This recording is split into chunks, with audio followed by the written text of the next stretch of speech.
سنتیں دیکھ لی، اب پورا وضو دیکھ لیتے ہیں ایک ساتھ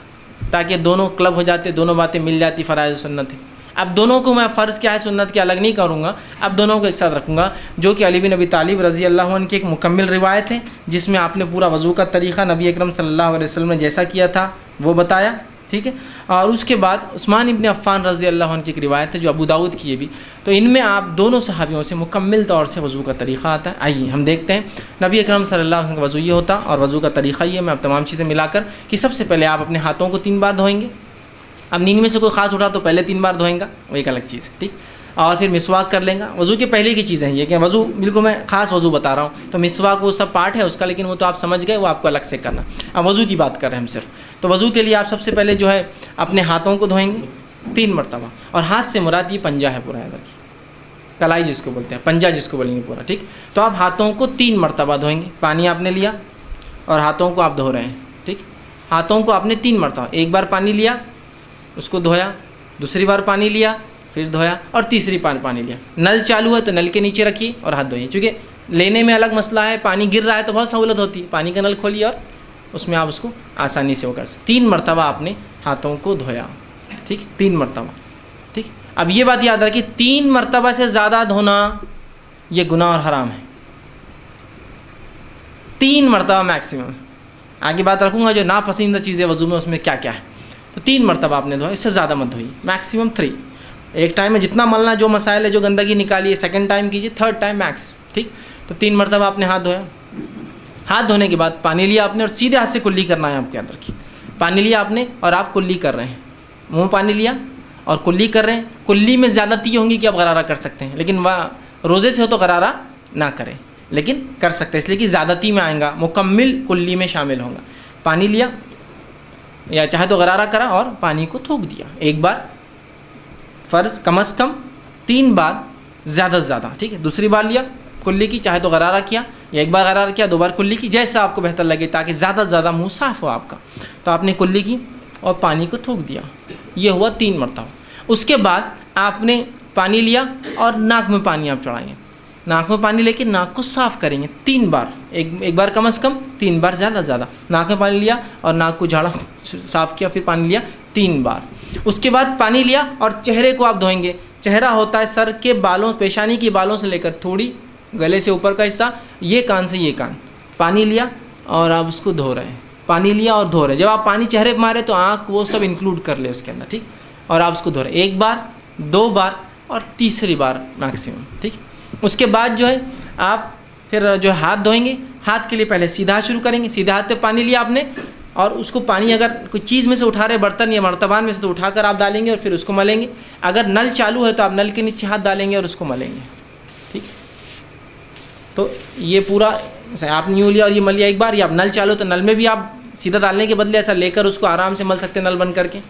1 بار 2 بار میکسیمم 3 ٹائمس، ٹھیک۔ اس کے بعد پھر الٹے ہاتھ آپ شروع کریں گے، الٹے ہاتھ کا، اور اسی دوران اس کا خلال بھی کر لے سکتے ہیں آپ چاہے تو، ٹھیک۔ اس کو دھوئیں گے، ٹھیک، یہ ہوا دوسرا ہاتھ۔ اس کے بعد آپ پانی لیں گے اور پانی لے کر مسح کریں گے۔ مسح کے لیے آپ پیشانی کے جو بال شروع ہوتے ہیں وہاں سے جہاں تک ہم نے چہرہ دھویا تھا اس کے اوپر کا حصہ بالوں سے پیچھے جائیں گے گدی تک اور پیچھے سے واپس آئیں گے۔ خواتین جو ہے چونکہ ان کی گردن کھلی نہیں ہوتی تو پیچھے جائیں گی گردن تک اور گردن سے واپس آ جائیں گی، مرد گردن تک جا کر پورا واپس آئیں گے، ٹھیک، واپس آئے اور اسی اسٹروک میں ایک ہی اس کے اندر جا کے آپ آئیں گے، اس میں پھر آپ کان کا خلال، دونوں کان میں انگلیاں ڈالی، اندر کے لیے یہ انگلی استعمال کریں گے شہادت کی اور باہر کے لیے دونوں انگوٹھے، ایک ہی اس میں دونوں کام کر رہے ہیں، ٹھیک ہے۔ تو سر کا مسح کے ساتھ ہی یہ ہوگا، نبی اکرم صلی اللہ علیہ وسلم سے الگ سے پانی لینا اس معاملے میں ثابت نہیں، لیکن علماء کہتے ہیں اگر سوکھ جائے مکمل اور پانی بچا ہی نہ ہو تو الگ بات ہے آپ لے لیں، لیکن عموماً آپ ایسا کر کے ایک کریں۔ ہو گئے کان۔ اب کانوں کے بعد آپ کو جو ہے پیر پر آنا ہے آپ کی، اور پیر آپ پہلے سیدھا پیر دھوئیں گے،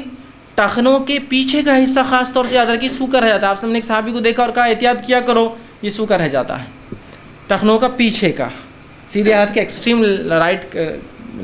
پیر کے پیچھے کے ایکسٹریم رائٹ کا اور الٹے پیر کے پیچھے کے ایکسٹریم لیفٹ کا سوکھا رہ جاتا ہے، تو اس کو اچھے سے آپ وہ کریں گے، ٹخنوں تک، ٹخنے مطلب انکلوڈ پورا اس کو دھوئیں گے، اور الٹے ہاتھ سے خلال انگلیوں کو پیروں کے بیچ میں صاف کریں گے، خلال کریں گے۔ تو یہ ہوا وضو، یاد رکھیے 1 بار کم از کم دھوئیں گے، 3 بار زیادہ دھوئیں گے، پانی کا کم سے کم استعمال کریں گے، ٹھیک ہے، اس لیے کہ پانی کو زیادہ بہانا، اس کی زیادتی، اس کو اسراف کرنا شریعت نے جو ہے اس بات کو بالکل جو ہے پسند نہیں کیا ہے، یاد رکھیے۔ اسی طرح ایک غلط فہمی جو ہوتی ہے وہ یہ ہے کہ ہم لوگ جب مسح کرتے ہیں سر کا تو مختلف علاقوں میں مختلف مسح کے طریقے ہوتے ہیں۔ کچھ جگہ مسح کا طریقہ اس طرح سے ہوتا ہے کہ ایک آدمی مسح کرتا ہے، مطلب یہاں سے شروع ہوتا ہے ہر چیز کو وہ بوسہ لیتے ہوئے چلتا ہے اوپر کی طرف اور پھر پیچھے جاتا ہے۔ کچھ لوگ ہوتے ہیں پیچھے جاتے چوم کر، چومنا یہاں ثابت نہیں ہے سنت سے،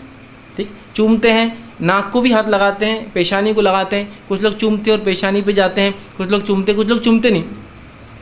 اور آ کے جاتے ہیں، آنکھ پہ ہاتھ لگاتے ہیں، یہ کچھ بھی ثابت نہیں ہے۔ آپ کو صرف بھگانا ہے اور پیچھے گئے اور آگے آ گئے، اس میں چبنا اور وہ کرنا ثابت نہیں۔ ایک دوسرا، کچھ لوگ گردن کا مسح کرتے ہیں، گردن کا مسح کرتے ہیں، اس کا مختلف طریقے ایسا بھگانا، یہ اس کے اتنے فائدے فلاں ہیں۔ گردن کا مسح کسی صحیح روایت سے ثابت نہیں ہے، اس کے اپنے فائدے ہوں گے، فائدوں سے ہم کو انکار نہیں، اس لیے کہ جسم کو دھونے کے فائدے ہوتے ہی ہیں، تو آپ الگ سے دھوئیے اس کو، آپ کو دھونا ہے تو۔ لیکن گردن کا اسپیشل مسح، ہاں گدی پہ جانے تک کچھ پانی چلے جائے کوئی مسئلہ نہیں، اسپیشل مسح کرنا یہ سنت سے ثابت نہیں ہے، کسی صحیح روایت سے گردن کا مسح کرنا ثابت نہیں ہے، یاد رکھیے، ٹھیک ہے۔ تو لہٰذا آپ پانی ہاتھ ڈالا، سیدھا ہاتھ کو لے گئے، واپس لایا، کانوں کا خلال کیا، یہ کام فنش، کوئی چبنا اور کوئی گردن کا مسح اس کے بعد ثابت نہیں۔ بہت سے لوگ یوں کر کے یوں جانے کے بعد ہر عبادت میں ان کو اپنی شک ہوتا ہے، اور شک کیوں نہ ہو، مولوی صاحب بتاتے ہیں احتیاطاً، جیسا جمعہ کی نماز 2 رکعت فرض ہے، احتیاطاً ظہر پڑھ لینا، تو وہ احتیاط کرتے، احتیاط کیا کرتے ہیں، دیکھیے سر کا مسح کرتے پہلے تو یوں بہت چمتے اوپر تک جاتے ہیں، یہ احتیاط عمل ہے، یہ بھیگا نہیں ہوگا تو یہ بھیگا نہیں ہوگا تو یہ بھیگا نہیں ہوگا۔ پھر واپس آنے کے بعد کان کا خلال کرنے کے بعد ایکسرسائز شروع ہوتی، شپ شپ شپ شپ، کچھ تو بھی ایسا بہت دیر تک یوں کرتے، کیوں بولے احتیاطاً یہ سوکھا رہ گیا ہوں گا تو احتیاطاً یہ سوکھا رہے گا، احتیاطاً یہ سوکھا رہے گا، احتیاطاً، ارے پہلے 3 بار دھو لیا نا بیوقوف آدمی، اب کیا احتیاط پھر تو احتیاطاً فجر کی 2 پڑھ کے پھر 2 پڑھ،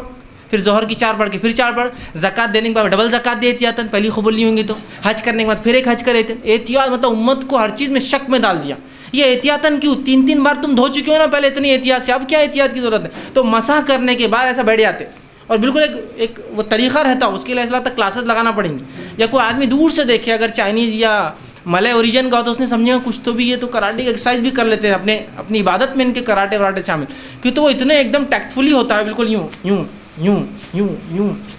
ایسا ایک دم بالکل ٹیکٹفلی چلتا ہے، تو آپ خالی دیکھنا اس کو کیا چل رہا ہے اس کو، اور اگر اپن نہیں کرے تو بعض والا اپنے کو دیکھتا، کون آگے بولتا تم ایسے کیوں نہیں کر رہے، پہلے تو گردن چھوڑ دیے اور پھر وہ ایکسرسائز بھی نہیں کر رہے، کھڑ رہے تھے، ٹھیک۔ تو پہلے جب تم نے دھو لیا تو پھر تم کو کیا احتیاط کی ضرورت، مجھے سمجھ میں نہیں آتا، احتیاط غیر ضروری احتیاطیں ہیں، جہاں ہونا وہاں نہیں ہے، جہاں نہیں ہونا وہاں ہے، کچھ بھی نہیں ہو گیا ہو، اب ڈبل ریپیٹ نہیں کرنا ہے کوئی چیز کو آپ کو احتیاط۔ ہاں یہ الگ بات ہے کہ آپ نے وضو کیا اور کسی نے کہا کوئی چیز آزاد سوکھا رہ گیا تو ایک الگ بات ہے، یاد رکھیں، اور یاد رکھیے وضو کر لیا، کر اٹھے اور آپ نے اپنے آپ کو پوچھنا شروع کر دیا، یاد رکھیے وضو کے بعد اپنے جسم کو پوچھنا بھی سنت ہے، یاد رکھیے۔ نبی اکرم صلی اللہ علیہ وسلم کے تعلق سے ماں عائشہ فرماتی ہے آپ صلی اللہ علیہ وسلم کا خاص تولیہ تھا جو آپ نے اٹھا کر رکھا تھا، آپ وضو کرتے تو اس سے پوچھتے، نہاتے تو اس سے پوچھتے، تو یہ بھی سنت ہے۔ اب آپ اٹھے وضو کرنے کے بعد آپ نے تولیے سے پوچھ لیا، اب پوچھنے کے بعد کسی نے کہا پنڈلی سوکھی رہ گئی تھی، اوہو، تو اب کیا کریں گے آپ؟ اب آپ کو پورا وضو کرنا پڑے گا، اس لیے کہ آپ نے کچھ اعضاء کو سکھا لیا تھا۔ اگر پورے اعضاء گیلے ہوتے اور آپ کھڑے ہوتے اور کسی کو کہتا پنڈلی رہ گئی، آپ کی کونی رہ گئی، چہرہ رہ گیا، فلاں رہ گیا، تو آپ فوراً بیٹھ کے اتنے حصے کو دھو لیتے تو وضو ہو جاتا۔ لیکن اگر وہ سوکھا رہ گیا، آپ اٹھ گئے اور ایک بھی اعضاء سوکھ گیا تو اس کے بعد آپ کو پھر سے وضو کرنا ہوگا۔ آپ سمجھے ایک صحیح روایت ثابت ابو داؤد کی روایت ہے، ایک صحابی اٹھے جن کے پنڈلی کے بارے میں آتا، دیکھیے وہ پنڈلی نہیں ہے، جو ٹخنے کے پیچھے کا حصہ ہوتا ہے، وہاں ناخن کے برابر ایک حصہ سوکھا تھا۔ جب آپ کو ان کو بتایا گیا تو آپ صلی اللہ علیہ وسلم نے فرمایا وضو پھر سے کر، چونکہ ان کے اعضاء سوکھ چکے تھے اتنے، چونکہ کیا ہوتا ہے جب آپ دیکھیے دھوئیں گے، ایک آدمی کام دھندے بزنس سے آیا، کام کاج سے آیا اور دھویا، اور جو حصہ نہیں دھلانا وہ بالکل وائٹ الگ چمکتا ہے، اور جب دھل گیا اس کا کلر چینج ہو جاتا ہے، تو کوئی پہچان سکتا ہے اس نے کونی برابر نہیں دھویا۔ بچوں کو دیکھیے آپ چہرہ دھوتے ادھر کا پورا باقی رہتا، آپ بولتے بیٹے یہ نہیں دھلا، کیسے پہچانا؟ ادھر پانی سے صفائی، ادھر سے وائٹنس دکھتی ہے الگ، تو ویسا پہچانا تو کہا پھر سے کر۔ لیکن گیلے میں ہے تو خالی آپ جا کے گیلا کر لیجیے، گیلے میں مطلب اٹھے آپ اور کسی نے کہا بھائی صاحب تو آپ دھو لیجیے،